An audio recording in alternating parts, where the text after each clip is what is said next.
Salam, hər vaxtınız xeyir. Kanalımda xoş gördük. Bugün doktorantura ingilis dili imtahanından qrammatika suallarına nəzər salacağıq. Əslində bu suallar Reading Comprehension adı altında göstərilibdi kitabda, lakin bu suallar əsasən sizin qrammatika bilgilərinizi yoxlamaq üçündür. Bu bölmədə sizə 10 sual təqdim olunur və hər bir sual 1 balla qiymətləndirilir. Səhv suallar da düzgün cavabları aparmır.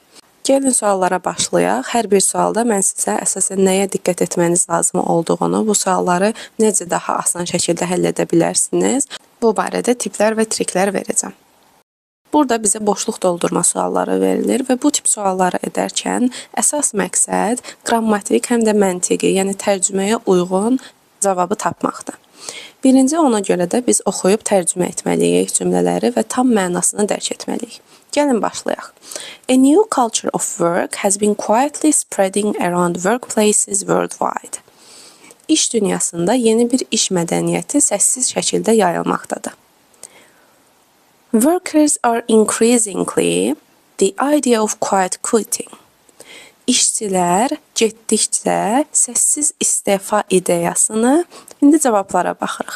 Covering A variantında örtürlər, B variantında səssiz istefa ideyasını düşünürlər, təxmin edirlər, accepting qəbul edirlər. Mən düşünürəm ki, burada ən uyğun cavab D variantı accepting olar. Workers are increasingly accepting the idea of quiet quitting. İşçilər getdikcə səssiz istefa anlayışını qəbul edirlər. Burada niyə thinking olmaz? Bu barədə düşünürlər demədiyim üçün. Thinking of the idea of quitting olmalıydı. Ona görə B variantı yanlışdır. A və C variantları isə məntiqi olaraq uyğun gəlmir. İkinci suala baxırıq. This is when stop doing things that are not in their contract. Bu o zaman baş verir ki, kimlərsə müqavilələrində olmayan şeyləri etməyi dayandırırlar. Bunlar kim ola bilər? Gəlin baxaq. A-da deyilir iş yerləri, B variantında employers işə götürənlər, C variantında işçilər, D variantında isə şirkətlər. Sizcə şirkətlər, iş yerləri yaxud işə götürənlər müqavilələrindəki şeyləri etməyi dayandırarlar, yoxsa işçilər? Təbii ki, cavab olmalıdır işçilər. Cümləni bir daha tərcümə etsəm, bu o zaman baş verir ki, artıq işçilər müqavilələrində olan şeyləri etməyi dayandırırlar. Üçüncü sual. The website entrepreneur.com quiet quitting as follows. Sahibkar.com saytında səssiz istefa aşağıdakı kimi A variantında addresses müraciət edilir, B variantında tərif edilir, defines, C variantında puts qoyulur, D variantında isə yönəldilir, fokus edilir. Cümləyə baxdıqda burada ən uyğun variant B define, tərif edilir olar. Yəni sahibkar.com saytında səssiz istefa aşağıdakı kimi tərif edilir. Quiet quitting is the process of coming to work, the minimum requirements of your role in the time that you are there, then leaving. Səssiz istefa işə gəlib, işin, yəni vəzifənizin minimum tələblərinə və getməyə biz deməliyik nail olmaqdır. Burada bizə work sözü verilibdir deyəm. To work, to achieving düz deyil A variantında. To və achieving ing ikisi bir yerdə düzgün səslənmir. A variantını çıxardırıq. B variantında achieving workdən sonra işlənmir. To work, to do something şəklindədir deyəm. Biz birbaşa D variantını seçə bilərik. To achieve. Having achieved də həmçinin doğru deyil. Beşinci suala baxırıq. It added that workers do not offer overtime, do not do duties not in their contract, and do not go the extra mile. Əlavə edilib ki, işçilər əlavə saatlarda işləməsinlər, müqavilələrində olmayan vəzifələri yerinə yetirməmələri və əlavə səy göstərməmələri lazım olduqları qeyd olunub. Burada dördüncü sualdakı kimi məqsəd bildirdiyi üçün biz do not offer feilindən sonra birbaşa to do etməyi seçə bilərik. Cavab ona görə də B variantıdır. To have done bitmiş zaman bizə ehtiyac deyil. A variantı çıxır, offerdan sonra birbaşa do işlənməz. D variantı tamamilə yanlışdır. C variantı isə keçmişdə tamamlanmış bir işi ifadə edir, lakin kontekstdə buna ehtiyac yoxdur. Ona görə də doğru variant B variantıdır.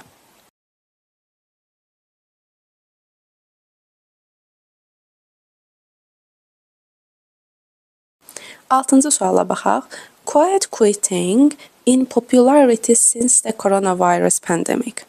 Koronavirus pandemiyasından bəri səssiz istefa populyarlıq qazanmışdır deməliyik, ya da populyarlığı artmışdır. Bizim burada əsas diqqət etməli olduğumuz məqam since sözüdür. Əgər cümlədə since sözü verilibdirsə, biz bitmiş zaman seçməliyik. Ona görə də is increasing hal-hazırda artır deməyimiz yanlışdır.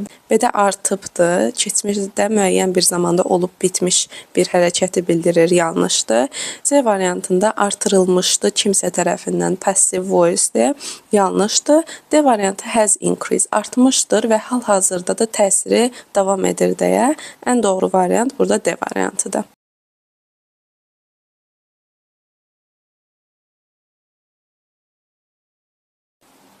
People want a better work-life balance. İnsanlar daha yaxşı şəxsi həyat və iş balansı saxlamaq istəyirlər. Workers are abandoning unpaid duties they once carried out in their workplaces. İşçilər bir zamanlar necə bir şəkildə etdikləri işləri indi etməkdən boyun qaçırırlar. Ya da ki, indi etməkdən imtina edirlər deyə bilərik. 7-ci sualda bizə verilən variantlar essentially, bir zamanlar əsasən etdikləri işləri, B variantında ümidsizcə etdikləri işləri, C-də compulsorily, yəni məcburi şəkildə etdikləri işləri, yoxsa bir zamanlar könüllü şəkildə etdikləri işləri. Hansı variant doğrudur sizcə? Bəli, D variantı daha doğrudur. Bir zamanlar könüllü şəkildə etdikləri ödənişsiz işləri indi artıq etməkdən imtina edirlər.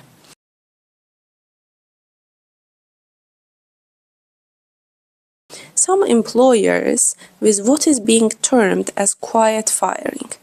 Bəzi işə götürənlər isə səssiz işdən çıxma adlanan terminlə buna, indi baxaq, 8-də are accepting, qəbul edirlər, B variantında are responding, cavab verirlər, C-də are hiring, işə götürürlər, D variantında isə are conducting, aparırlar. Burada ən doğru variant are responding-dir, yəni səssiz istefaya onlar səssiz işdən çıxma ilə cavab verirlər.